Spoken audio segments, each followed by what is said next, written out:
Hello, everyone. I'm Sanjana, and I have Andy Culligan with me today. And let's talk to Andy about where do you go from a CMO. So, Andy, thank you so much for joining me today. Sure, no problems, Angela. Pleasure. Thank you. Yeah, it's a pleasure to have you here. And Andy is currently a self-employed CMO and a marketing advisor to many big brands in Europe. He was previously the CMO at Leadfeeder, and given his diverse experience, I think I have the right person with me today to talk about the growth of CMOs. So, before we start, Andy, can you tell us a little bit about your background? Like, where did you start your career, and where are you now? Like, how has the journey has been so far for you?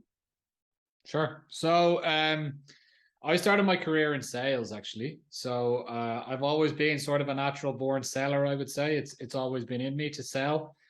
And it's funny now that I'm self-employed now, so I need to do quite a lot of selling, and that's probably the easiest part of my job, at least how I find, is the selling part actually. Um, so yeah, sales is where I started. I'd always been in some form of sales role from early on. So whether I was if from the age of maybe 14 or 15, I was in selling roles, whether whatever, it wasn't big brands or anything.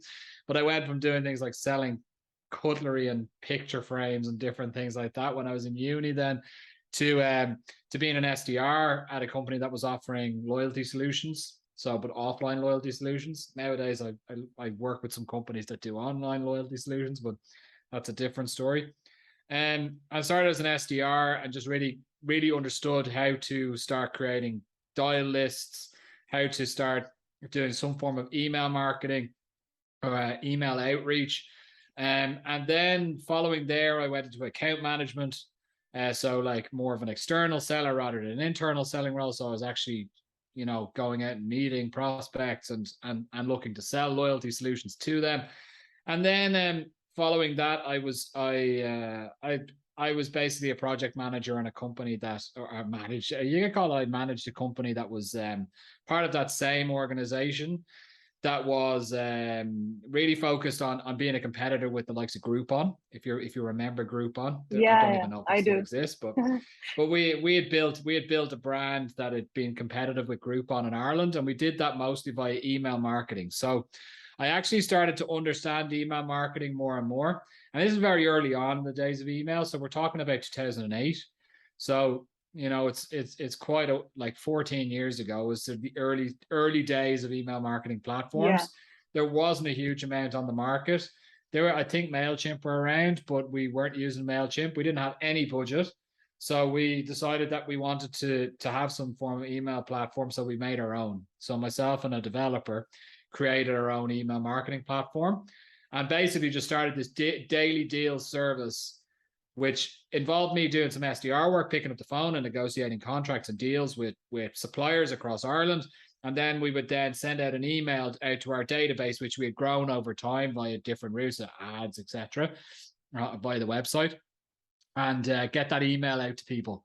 And that was like my first taste of like the sales and marketing together, and I was running both. And that was very early on in my career, right? So following that, I then went into a full-on marketing role, and I worked at a multinational organizing. I did a mix of everything really. I did from offline and online, so a lot of events, plus matching that with some digital marketing. Mostly on the digital marketing front, it was around becoming a master of Marketo. So Marketo had just launched, so I I then became like the global champion for Marketo over the space of 3 years. So knew that system like the back of my hand. And Mhm. then other companies started to show some interest in me in the tech space because they were looking for people that knew like how to use marketing automation. And then I started working with a company called Amarsis, and Amarsis was recently acquired by SAP. So interesting, like they just received a huge amount of funding to go into the US, and we just had a lot of money to play with. So I really didn't know much about the space back then, but we had a lot of budget to make mistakes with, and we made a huge amount of mistakes. And I very quickly rose up through the ranks there and spent a number of years there and became like the global head of demand gen for Amarsa. So they had a team, a global team, people all over the world, and ran all of our lead gen programs, whether it was online or offline, whatever it might be, and became somewhat of I would say, an expert in lead gen just because of my experience on the sales side. So understanding like what's the best way to capture prospect interest, where are the best places to do it, where are people interested? Like I knew that from selling, so it just sort of came natural to me. So I would say like my focus really became like lead gen focus, and that's how I got to the managing role. And then I then moved into a more senior position with another organization, Exponia. We grew very, very rapidly from like quadrupled our revenue in just under 2 years. Grew the team from 60 people up to over 300 people in those same 2 years as well. It was a wild time. Again, we made a lot of mistakes, but we did a lot of good. Like Exponia has just been acquired by Bloomreach. And following those couple of years as well, massive extreme growth. Then went on to Leadfeeder, as you know, was the CMO at Leadfeeder. Also very proud of like the brand that I built there as well. Like very much focused on getting salespeople interested in what we had to offer and working really during a time which was competitively very difficult to sell during COVID.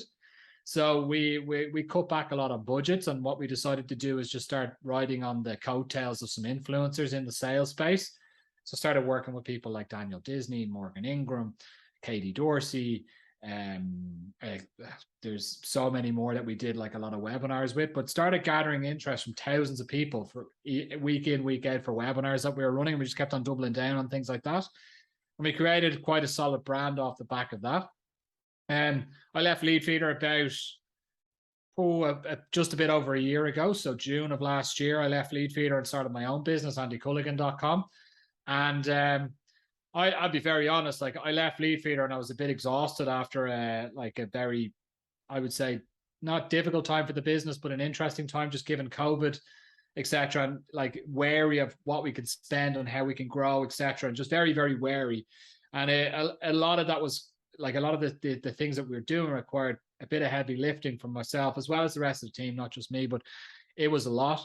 And I was sort of stepped away and said, I'll take a bit of a break. That break didn't really happen because people immediately started reaching out to me just saying, hey, would you be interested in coming on board? And I was saying, no, I'm not interested in full-time positions for now, but I will take a look at helping your business if you want that.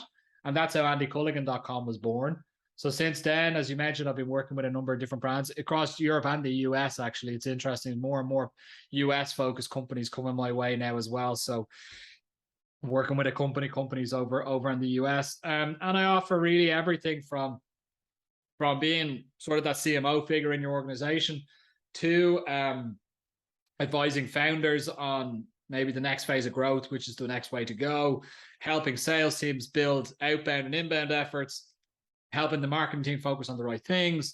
So it's a mix of, depending on what companies need, either marketing advisory or having that CMO, but at a fraction of what the cost would be because I'm not full time, right? So that's what I do. I'm sort of a CMO and founder at the moment, and I'm in an interesting position where there's a huge amount of interest in what I do. And I'm trying to figure out, how do I scale that interest? Do I want to scale that interest as well? Do I want to take more people on? Do I want to turn into more of an agency model? I don't think so, because that sort of takes away from what I'm trying to achieve here. So it's an interesting time for me and andyculligan.com, I would say. Excellent. That's really inspiring to hear. I think you've seen it all from like sales, marketing, and now you have your own business to run. So I think I have the right questions with me today that I'm really interested to ask you, and I hope that you're going to give me like some excellent answers. And the first question that I had in mind was, I'm sure most of the marketers would one day aspire to be a CMO. And for people like me and some of my friends, we always have this question on our mind. Like, let's say I became a CMO, what's next? Like, is CMO the end of it all? Like, what's beyond a CMO? Like, these are some of the questions that pop on our mind every time I'm on a phone call with my friends. So that's where I want to start today. Like, how do you see this? Did you ever think of this in your career? I honestly have never really worried about it too much. Like I did think about it sometimes. Okay, what's next? I mean, it's been a bit different for me now because I've gone to be my own business owner now, and like I'm juggling both. I'm a CMO, but I'm also a business owner. So it's just, yeah, Yeah. it's a strange one. But what I can say is that like there are multiple directions that you can go in, having been a CMO. So you can look on the revenue side, because CMOs nowadays are more attached to revenue function than they ever have been. So there's obviously the option to go down the chief revenue officer route. Yeah. Not many CMOs might like that route though, because it doesn't really give you the flexibility to be too creative. Some will love Okay. it though, because it's very, very numbers oriented, right? So it depends. So you've got the chief revenue officer side of things. There's also an interesting one around chief commercial officer, which is like a mix of both revenue and marketing functions. I would see it. That's sort of where I'm at. That's where I think I would best would be having both sales and marketing, rather than just one or the other. And that chief commercial officer role does lend to that if you like both sides. So some people don't like the salesy side, but Yeah. you should really have a good connection with the salesy side if you want to be that successful, right? Um, and then there's the obvious choice of CEO. So, but you're gonna have to go out. You're gonna have to go out on your own normally to become the CEO, unless you're part of a larger organization and things are shifting around. It's probably unlikely that a CMO will jump from a CEO to position in that scenario, though. You're more likely to have a chief operating officer go into a CEO position, I would imagine. But what you find a lot of CMOs do is they do take a step away from the business and create their own business, because they're creative people. So they have they have the taste for creating something and Yeah. making it their own and being able to market it to the world early on. And that's when the CEO position typically opens up. So there are plenty of routes. It's just about what you want, what type of character are you. I don't see it as a Yeah. one-way street, right? That's an interesting perspective. And like I would like to take a step back and ask you a few questions about, how to become a CMO, or if you're just a marketer that's getting started, like how do you grow, like keep growing in your roles? Like what should we do to keep growing in our roles? Yeah, I mean, you need to be hungry. So one of the things that I don't think you'll find in any CMO or anybody that's made their way up is a lack of hunger. I think Mm, you've got people that are happy to just clock in, do the 9 to 5, and then that's it. I'm done for the rest of the day. If you really want to excel your career, you're not going to get there doing that. Like okay. accelerate it, it's not going to happen. Okay, so if you like people will give out, oh, you need work-life balance. Yes, you do, but you need to Mm, work bloody hard in order to get there. A lot of people as well think that they should get there overnight. Most people are like, you're not ready. You're never ready to be jumping into a more senior position, but you should be patient as well and try to understand the route, like or try to learn what's happening around you on the route to getting there, and don't try to rush it. Okay.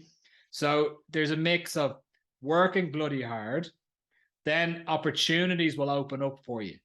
Trick is, as a marketer, from my experiences, don't stick around in the one position too long. okay.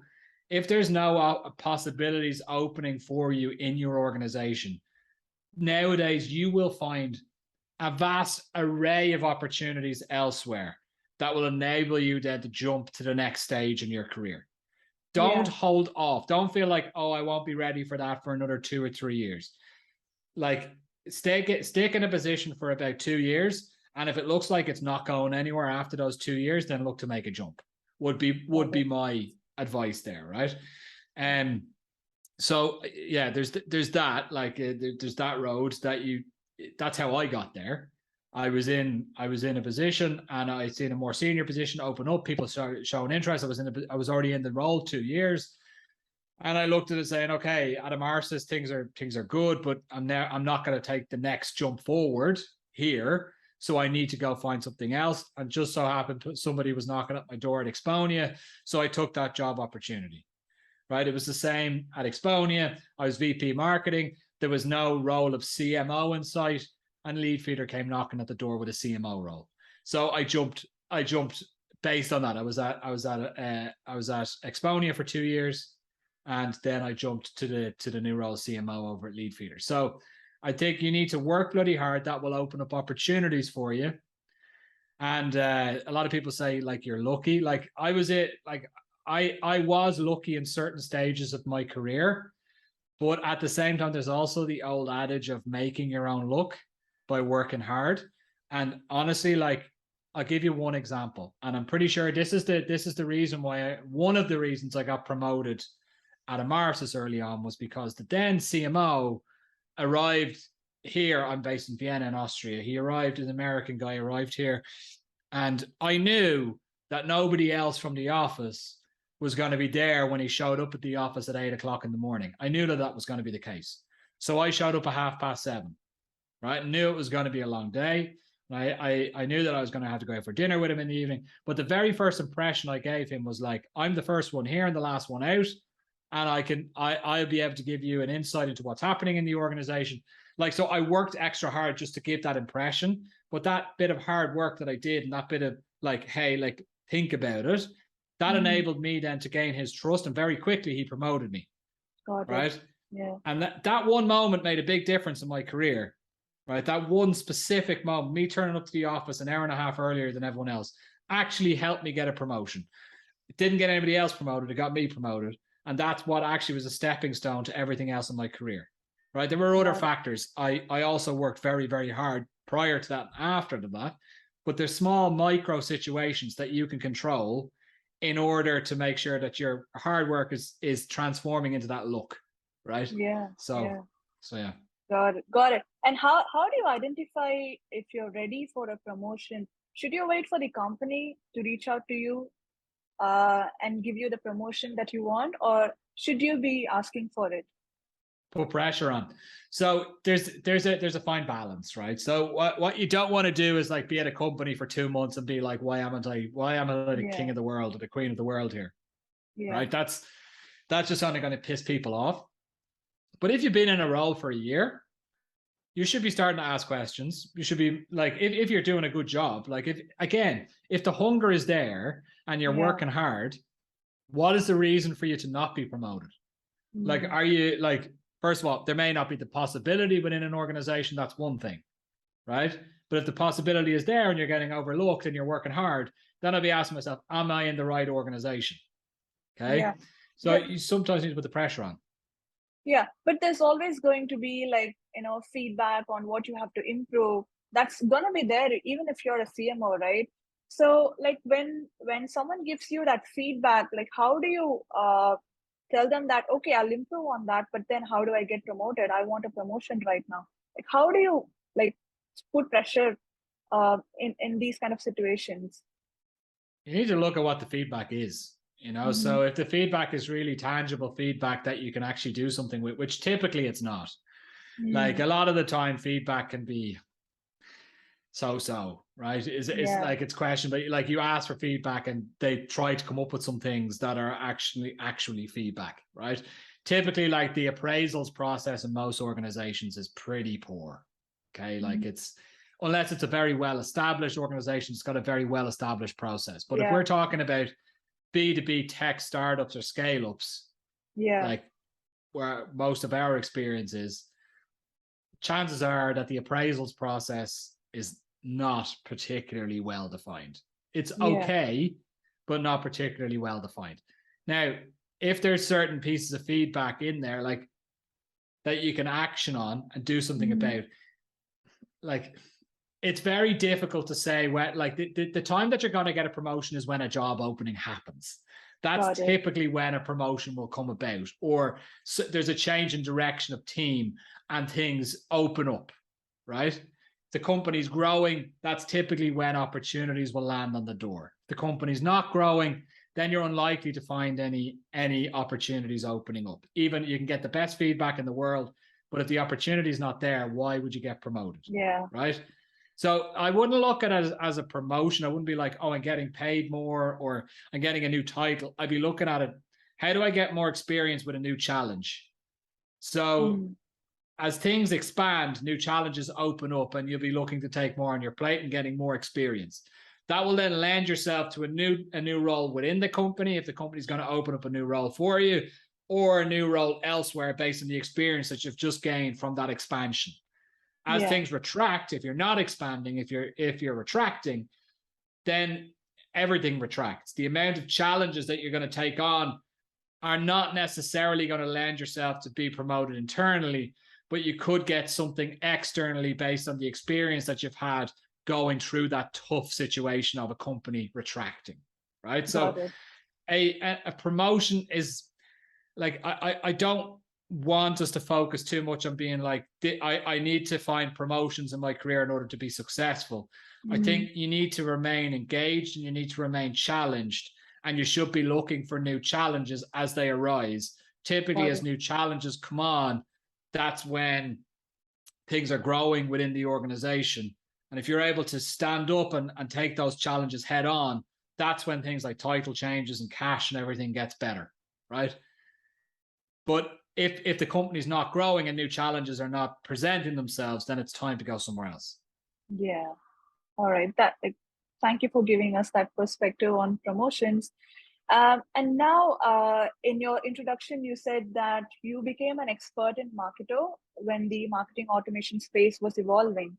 And now I think the data analytics space is evolving. Do you think, data analytics is an important skill for a marketer to have? Let's say I'm not natural with data. How can I build that skill? So I think you just need to get your hands dirty with it. I think you need to, like, the thing that I've really learned, I would say the hard way, or I don't know if it's the hard way, but what's taken a lot of time is to really understand what's happening in the data. So let's take, for example, one of the core problems that a lot of like enterprise sales and marketing teams will have is attribution. Okay. So that being a core problem typically across many of those organizations. Hey, is this being sourced by marketing, or has it been directly coming from sales? Whatever it might be, right? So what you want to be doing is you want to be going and like digging into the data yourself and getting a real feel for the data. Okay. Now in a volume business, that's different, but we'll get to volume business now in a moment. But in that like enterprise mid-market, enterprise size business, where you're not talking about hundreds of opportunities opening up a day, you're talking about tens a week. You want to be understanding the customer journey that's happening across all of those different accounts in the lead up to them becoming an opportunity. That then gives you like a feel for the data. So what does that mean? It means like digging into your marketing automation platform. So whether it's Marketo, HubSpot, whatever you're using, ActiveCampaign to a certain degree, understanding what people are doing in the lead up to becoming new business opportunities and actually becoming then close won customers. Okay. Because that's typically where you should be looking in that space. And from there, you'll understand, okay, are they coming from events? Are they coming from online? If they're coming from online, are they coming from paid? Are they coming from organic? And then it starts to like spread out a little bit more. So when you start to, it does dissect then into channels, right? But you need to be going in and getting a feeling for what's happening on each of those contacts, accounts, opportunities, whatever it might be. So don't depend on the systems just to spit out whatever information you're looking for. It doesn't typically work that way. You will have to crunch it, then dig in, look at individual contacts, understand individual contacts, understand. That's how you get to terms with what's happening in the background, rather than just having a tool that just displays something, because you've got no idea how it's crunching any of those numbers, right? That's with a manageable data set. Okay. Yeah. An unmanageable data set is, for example, like Leadfeeder, for example, not possible to do it because you get how many, close to 3,000 app signups a month, and you're going to get a certain amount of those converting into new business sales and so on. It's a volume model, right? So what you want to be doing is with that, you want to be making sure that you're working closely with data scientists. Okay. So at Leadfeeder are data analysts. Leadfeeder has data analysts, understanding how they're crunching the data. So how are we comparing X versus Y? And really spend a lot of time understanding how their mind is working and question, hey, if I want to see this versus this, how would you then calculate that for me? Right? Got it. Yeah. They're the type of things that I'd be looking at, and asking critical questions of things that you're seeing that maybe don't look right. So if you're seeing problems with traffic, for example, a drop in traffic to specific landing pages or specific blogs, whatever it might be, ask the question, Why is that happening? And then go search for who can give you the answer. And then you need to dig into further data sources to figure out why that might be happening. So, for example, a drop in traffic is typically due to a drop of impressions and clicks. Okay, why are we seeing a drop of impressions and clicks? We go into Google Search Console, we understand that. Then we go into Google Analytics and understand a little bit more. And then we need to go into another area and take a look at that. So, like, it's almost like being a detective, but you need to keep on scratching away at the different layers in order to understand what's happening at the core. And if you're not like, if you're not a data marketer, if you don't have that the data mindset, typically you'll just look at the one report and be like, okay, it's not working, without going layer by layer by layer by layer. Yeah, exactly. Yeah, got it. Yeah, that's cool. And I just have one last question before I let you go. As a marketer, do you need to have expertise in all areas such as like inbound, demand, product marketing, or just expertise in one vertical, but with a broader understanding of the rest of the domains? Like, is this how you become what's the right way to become a CMO? Should you be like the king of all areas, or just focus on one vertical?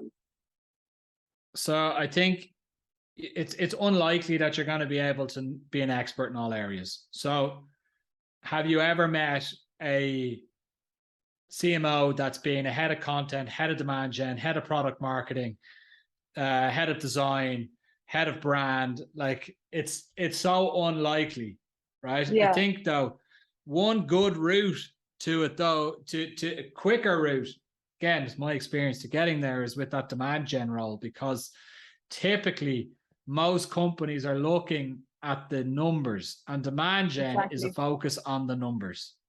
So your CEO a lot of the times will care about brand, but will give less of a shit about brand if the numbers aren't performing. So if you're not bringing any leads for the sales team, they're not going to really care if the logo looks nice, or if your positioning is okay, or if the coloring on the site looks well, or like, they're not going to care too much about that. As long as if you're not bringing in leads for the sales team. So typically they'd be looking at somebody for that head of position that will understand data and be able to push the marketing in the right direction based on numbers. So a lot of it has to be based on interpretation of results and being able to measure what marketing is doing. And a lot of that comes from the demand gen side. Got it. Yeah, that's what I was also expecting from you. And yeah, thank you so much for spending your time with me today, Andy. I absolutely loved your energy and enthusiasm throughout the conversation. I will give your LinkedIn profile in the description so people can connect with you later if they're looking to hire a CMO for their company. And yeah, it was nice talking to you, Andy, and talk to you again. You too. Thanks, Angela. Bye-bye.